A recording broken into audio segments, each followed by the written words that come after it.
je vais évidemment vous expliquer comment fonctionne le droit de vote des étrangers en Belgique. Donc, la Belgique a été fondée en 1831. À cette époque,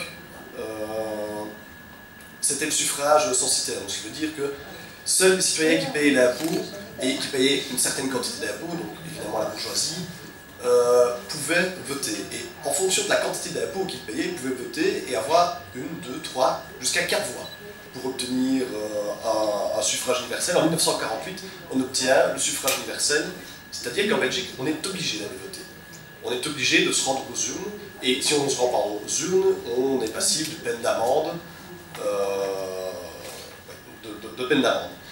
Alors en 1998, comme vers cette période-là, beaucoup de pays européens, suite à Maastricht et la création de la citoyenneté européenne, donnent le droit de vote des citoyens européens en Belgique pour les municipales et les élections européennes.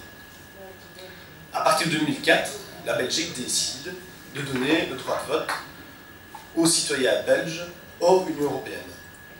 Pour les étrangers, qu'ils soient européens ou hors Union européenne, il s'agit toujours d'un droit de vote qui doit demander l'autorisation pour pouvoir aller voter, doivent s'inscrire sur la listing, doivent faire des démarches administratives qui ne sont parfois pas très simples, qui ne sont parfois pas bien expliquées, ou certaines simplement ne savent pas qu'ils ont ce droit. En Belgique, on fait partie, comme disait notre camarade Aliou, un bon élève, en tout cas quand on regarde les chiffres, toute participation des étrangers hors Union européenne, on a à peu près 15% de nos résidents hors Union européenne et légèrement au-dessus des 25% pour ce qui est des résidents européens. Au niveau régional, au niveau fédéral, actuellement, ni les citoyens européens, ni hors Union européenne n'ont ni le droit ni le devoir d'aller voter.